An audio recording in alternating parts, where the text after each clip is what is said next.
모두가 궁금해하지만 어디서도 알려주지 않든 나만 알고 싶은 전략. 지금부터 김종효 이사가 모두 풀어드립니다. 함께 해보시죠. 원포인트 레슨. 오늘도 김종효 이사와 함께 할게요. 안녕하세요. 안녕하십니까. 네, 이사님 혹시 내일이 무슨 날인 줄 아세요? 국군의 날 아닙니까? 맞습니다. 내일은 국내 증시가 휴장이기 때문에 오늘 9월 마지막 거래 저희가 오늘 그래서 준비한 주제는요.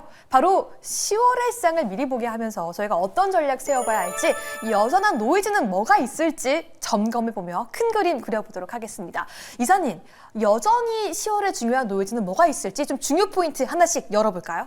네, 일단 발생하지 않았으면 하는 그런 여러 가지 발생 요인들이 생겼단 말이죠. 특히 엔화와 관련된 민감도가 다시 확대될 것인가는 지금 새 자민당 총재가 생겼기 때문이 아니라 이게 이제 시발점일 수 있다는 게 핵심 포인트고요. 그 다음에 전반적인 결정이 아마 10월 말에 날 가능성이 높아요. 그래서 이게 이런 불확실성 자체가 존재한다는 것이 부담스러운 거고요. 그 다음에 중동 쪽에서도 이 정도면 조금 압력이 가라앉지 않을까라고 했는데 자꾸 안타까운 일들이 생기면서 어떻게 보면 이 뭔가 압력이 점점 높아지고 있는 그런 상황이잖아요. 그래서 과연 이 중동 관련된 사태가 아직까지 뭐 유가로는 크게 영향을 미치지 않고 있는데 어떤 방향으로 전개될지도 중요하게 좀 지켜봐야 될 필요가 있겠고, 그 다음에 이제 미국 선거가 남아 있는데 과거 역사적으로 봤을 때 미국 선거와 관련된 시장의 흐름은 과연 10월 달을 좋게 볼 수 있는 상황이었는지까지 한번 점검을 해보도록 하겠습니다. 저희가 코스피와 코스닥을 대응을 하는데요. 일본부터 중동, 미국까지 대응해야 할 게 너무 많습니다. 그렇기 때문에 오늘 좀 철저하게 이야기해보고 싶은데요. 그래서 첫 번째 질문 이렇게 준비해봤습니다. 네, 금요일 시장, 우리 시장의 하락 마감한 가장 큰 원인이었다라고 해도 과언이 아닐 것 같은데요. 자민당 총재 이지화 시게루로 승리가 확정이 되면서 엔화 강세가 촉발된 듯한 모습 보이고 있습니다. 과연 사실일지 어떻게 보실까요? 네, 일단 일본 증시가 급락하고 그 다음에 환율이 급변한 것이 가장 핵심 포인트라고 봐야 되는데, 먼저 이시파 시게루라고 하는 사람이 어떤 사람인가? 이번에 5번째 자민당 총재에 도전한 어떻게 보면 오뚜기라고 해야 되겠죠? 네. 자기의 정치 생명을 걸고 마지막 총재 도전이다라고 했고, 실제로 1차 투표에서는 3강 중에 2등을 했는데 실제로 고바야시를 포함한 여러 사람들과 연합을 하면서 결선 선거에서는 예상을 뒤집고 이겼죠. 그래서 준비된 그림을 보시면 주식시장이 좀 더 민감하게 반응을 했다라고 봐야 되는데요. 자, 일단 중요한 핵심 포인트는 아베노믹스로 갈 가능성은 없다라는 거죠. 어떤 결과가 나오더라도. 지금 이게 니케이 225 선물을 지난 주말에 제가 캡처한 것인데 타다이치가 될 가능성을 보면서 지금 증시가 오히려 올랐습니다. 그러다가 실제 결과가 예상하지 않은 결과가 장 마감 이후에 나오면서 고점 대비해서 무려 7%의 급락을 했죠. 그래서 이런 변동성 자체가 오늘 일본 시장에도 그대로 반영되고 있는 모습이고요. 근데 여기서 중요한 포인트는 뭐냐면 환율은 의미 있는 그런 가격을 만들진 않았습니다. 지금 엔달러 환율도 한번 볼까요? 네. 자, 엔달러 환율 보시면 전체적으로 지금 143엔 2엔대 사이를 오가고 있으니까 아주 의미 있는 가격을 만들었다라고 보기엔 어려운데, 여기 핵심 포인트는 뭐냐면 이분이 자민당 총재가 되면서 내각을 짠 진용을 보면 연합이구나를 알 수 있는 그런 상황입니다. 왜냐하면 이분이 자민당 내에서는 전체 지향적으로 보면 상대적으로 좀 왼쪽에 가 있는 사람인데 오른쪽이 워낙 강하다 보니까 여러 사람들과 연합을 할 수밖에 없었고, 그 연합과 관련된 결과가 언제 나옵니까? 10월 27일 날 중의원 선거에서 나올 거거든요. 그럼 그 중의원 선거에서 만약에 기시다보다 많은 표를 자민당이 얻으면 그러면 이 사람의 색깔은 그때부터 본격적으로 나타날 가능성이 높다라고 봐야 되고요. 아니 근데 지금 많은 분들이 아직은 이 새로 나온 총재에게 익숙하지 않을 것 같아요. 그래서 저희가 조금 더 쉽게 비유를 해보고 싶은데 매파적이다라고 이야기를 하잖아요. 그러면 2년 전 제롬 파월 의장을 조금 비유해서 생각해보면 쉽지 않을까라는 생각이 들기도 하거든요.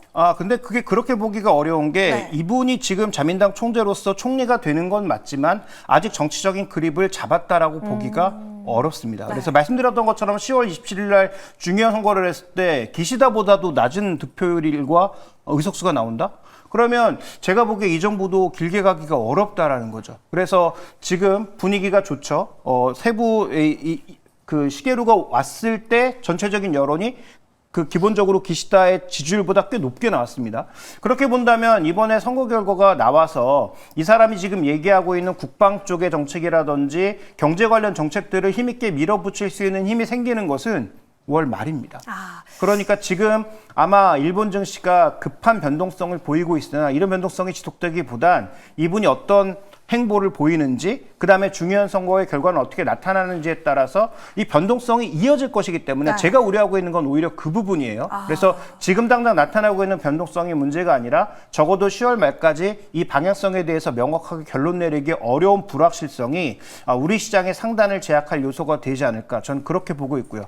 근데 중요한 것은 이분이 어떤 결과가 나오더라도 아베노믹스로 돌아가서 다시 헬리콥터로 돈 뿌리고 이럴 가능성은 굉장히 낮다. 이게 핵심 포인트라고 봐야 되겠죠. 아니 그럼 지금 뭐 엔고 현상, 엔케리 트레이드 두려움보다 일본 증시가 촉발하는 변동성을 조금 더 저희가 주의해 봐야 한다 이런 말씀이신 거죠? 뭐 일본 증시도 중요하겠지만 전반적으로는 이 불확실성이 끝나지 않는다가 핵심입니다. 네, 좋습니다. 저희가 일본 증시까지 좀 체크를 해봤는데요. 이게 끝이 아닙니다. 중동까지 함께 넘어가 봐야 되겠죠. 두 번째 의문점 열어보겠습니다. 네, 높아지고 있는 긴장감입니다. 이 하마스 지도자를 살해한 지 2달 만에 이 주말 사이에 또다시 이번에는 헤즈볼라에서 수장이 살해가 되는 소식이 들려왔었죠. 하지만 국제 유가상에는 큰 변화가 없긴 합니다. 저희가 주목한 포인트 뭐가 있죠? 네, 일단 뭐 결론부터 말씀드리면 제가 답변을 말씀드리고 싶은 포인트는 결국은 이란이다라는 거죠. 그러니까 도대체 이스라엘은 왜 이럴까를 생각해 볼 필요가 있는 거죠. 네. 이스라엘이 뭐 촉보전을 잘하고 있다, 뭐 군사적으로 뭐 우월하다, 뭐 이런 평가가 중요한 게 아니고 도대체 왜 이럴까를 생각해 보면 오늘 또 후티 방구까지 때리지 않았습니까? 그렇다면 지금 이란의 프락시, 이란의 대리전을 하고 있는 소위 새 세력에 대해서 다 때리고 있는 거고요. 결국 이스라엘이 바라는 건 제가 보기엔 뭐 제가 국제관계 전문가는 아니지만 하나밖에 없다. 미국이 들어오길 바라고 있는 거고요. 미국이 들어오기 위해서는 이란과 같은 거대 국가가 들어오는 것이 필수 조건이라는 거죠.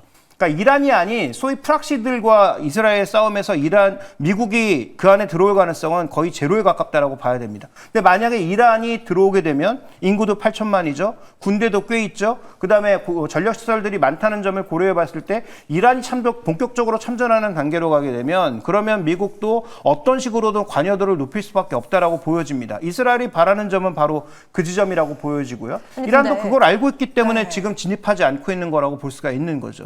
아니 그런데 지금 시장이 이 소식이 나오면서 연이은 속보가 나오고 있음에도 불구하고 국제 유가가 별 큰 반응성이 없어요. 이런 게 지금 국제 시장이 주식 시장이 중동발 리스크를 받아들이고 있는 좀 무게감이 아닌가 생각이 들거든요. 네, 그 부분은 지금 글로벌 경기가 둔화되고 있는 시점이고요. 그래서 뭐 중국 부양책하고 있고 미국도 전체적인 부양책을 내놓을 것으로 보이지만 그 시점은 어쨌든 지금 당장은 아니다라고 봐야 될 것 같고, 그 다음에 사우디의 증산 이런 여러 가지 요인들이 결부가 되면서 유가는 움직이지 않고 있는데요. 다만 이건 움직이고 있다 이렇게 봐야 됩니다. 하나 이제 준비된 그림을 보실까요? 네. 제가 이란을 핵심이라고 말씀드렸고 그 다음에 우리가 살펴봐야 되는 건 천연가스라고 저는 생각이 되는데, 자, 천연가스가 급등한 구간이 언제냐? 우크라이나 전쟁 구간이었다라는 거죠. 그러네요. 즉 러시아의 유럽으로 들어가는 물량이 빠지면서 저때 이제 뭐 추워지지 않을까라는 우려 때문에 급등했는데 지금도 동일하게 추워질 거라는 우려가 있습니다. 그러면서 이미 계절적인 영향으로 올라가고 있는 상황인데 여기에 만약에 이란을 지금 유럽이 왜 계속 설득을 하고 있냐면 이란의 천연가스를 유럽으로 가져가고 싶어 하거든요. 그런데 만약에 사태가 더 악화돼서 이란과 미국이 돌이킬 수 없는 관계로 가게 된다면 그러면 이란의 천연가스 물량은 유럽으로 올 수가 없죠. 그러면 이런 부분들까지 결부돼서 수급적인 요인까지 나타났을 때는 이 천연가스 가격에도 움직일 수 있다. 그래서 뭐 이런 안 좋은 뉴스에 투자 관점으로 연결시키는 건 저도 참 별로 안 좋게 생각되지만 어쨌든 투자 관점에서 보면 천연가스 가격의 움직임은 최근에 좀 민감하게 봐야 되고, 이 준비된 그림은 미국 선물 차트거든요. 네. 유럽 천연가스 가격을 한번 눈여겨보실 필요가 있겠다라고 보고 있고요. 투자 관점에서는 선물 같은 파생 상품보다는 ETF류를 선택하시는 게 좋지 않을까라고 보고 있습니다. 네, 중동발 리스크 투자 관점에 있어서는 ETF 그 안에서도 유럽발 천연가스 관련 종목들 조금 보자라고 말씀해 주셨습니다. 그리고요, 저희가 일본과 중동까지 돌아봤는데 또 끝나지 않은 이슈가 한 가지 더 있습니다. 세 번째 의문점 열어보시죠. 저희가요, 내일은 위장이고요. 한국 시간 기준 수요일 오전에 어떤 이벤트가 있냐면요. 미국 부통령 후보 토론회가 있습니다. 대통령 선거 전 시장 저희가 어떻게 대응해보면 좋을까요? 네, 일단 지금 둘의 지지율이 워낙 팽팽해서 네. 뭐 여론조사상으로는 해리스가 이기고 있다고 하지만 압도적으로 뭐 한 7, 8% 이상, 하이 싱글 이상 이기지 않는 그런 여론조사는 제가 보기에 의미 없다. 네. 이렇게 봅니다. 그렇다면 지금 부통령의 또 하나의 변수가 될 수 있기 때문에 약간의 논란거리가 있는 그 트럼프의 부통령과 그다음에 이번에 좀 뭔가 긍정적 이미지를 얻고 있는 해리스의 부통령이 토론에서 어떠한 얘기로 시장에 관심을 불러일으키는가는 물론 중요하지만 더 중요한 건 역사적으로 미국 대선이 어떤 결과를 낳았는지를 살펴볼 필요가 있는데요. 자, 준비된 세 가지 그림을 좀 빠르게 확인해 보시죠. 네. 자, 첫 번째 그림. 결과를 기다리는 게 중요하다라고 했는데 왜 결과를 기다려야 되냐면 자, 이게 지금 빅스입니다. 자, 이 선거일이고요. 선거일 앞전 지금 한 3개월에서 5개월 단위로 해서 선거일 한 달 전부터 전반적으로 불확실성이 확대되는 것을 볼 수가 있습니다. 그러니까 빅스 지수가 안정을 보이다가 선거 한 달 전에 뭐 여론조사 지지율이라든지 정책의 발표라든지 이런 것들로 인해서 전반적으로 변동성이 확대되는 모습을 보여주고 있죠. 자, 다음 준비된 그림은 모브라고 해서 채권 변동성입니다. 자, 채권 변동성도 전반적으로 보시면 안정세를 보이다가 선거일 전후에서 등락이 좀 크게 나타나는 모습을 연출하고 있습니다. 즉 소위 우리가 변동성 지표라고 하는 것들이 전체적으로 다 옵션 값에 대한 불확실하고 봐야 되는데 그러면 뭔가 변동성에 투자하는 사람들이 많아지고 있고 누가 되느냐에 따라서 시장의 정책 변동성이 높아지고 있다는 건 뭐 주지의 사실이고요. 다음 마지막 그림 살펴보시면 제가 최근에 시장에 대해서 약간 부정적인 말씀을 드리고 있는 가장 핵심 포인트는 우리 미국 수출이 많이 늘었는데 미국의 제조업이 축소되고 있습니다라는 말씀으로 계속 가름하고 있거든요. 근데 지금 실제로 미국의 설비 투자가 원래 분기 기준으로 봤을 때는 3, 4분기 조금 늘었다가 1분기에 줄어드는 게 원래 평균치인데 지금은 어떻게 가고 있냐면 ISM 지수 기준으로 봤을 때 지금 오히려 안 좋아지는 양상. 대선을 전후해서 오히려 정책이 결정되기 이전에 미국 기업들이 잠깐 움츠러드는 그런 모습들을 보여주고 있단 말이죠. 네. 회복은 언제? 대선이 끝나고 나서 회복된다는 거죠. 그러면 이런 관점으로 놓고 봤을 때는 지금 투자할 이유가 별로 없는 거죠. 여러 가지 변동성들이 줄줄이 깔려 있는데 3분기 실적이 좋아질 가능성도 별로 없는 데다가 뭐 종목별로는 다르겠지만 전체 EPS 컨센서스가 떨어지고 있는 데다가 엔화 변동성, 지금 중국 쪽을 빼면 별로 긍정적 이슈가 없거든요. 그러면 과연 지금 우리가 풀베팅을 또 해야 되는가? 10월 증시에 대한 긍정적 관점을 믿어야 되는가? 그렇지 않을 것 같다라고 보여집니다. 아니 그렇다면 10월, 11월 이후에는 좀 시장에 대해 긍정적으로 보시는 건지 궁금하거든요. 대선 이후는 어떻게 보세요? 만약에 11월 대선 이전 그 즈음에서 네. 지수가 좀 많이 하락해서 가격적인 메리트를 많이 발생시킨다면 저는 그때 오히려 풀베팅의 시기가 아닌가라고 보고 있고요. 그런 급락이 나타나지 않는다면 그때도 좀 더 지켜보면서 여유 있게 투자해도 된다라고 보고 있고요. 무엇보다 누군가 대통령이 됐을 때 과연 ISM 지수 같은 것들이 확실하게 돌면서 올라오는지를 확인하고 사도 늦지 않다라고 보고 있고요.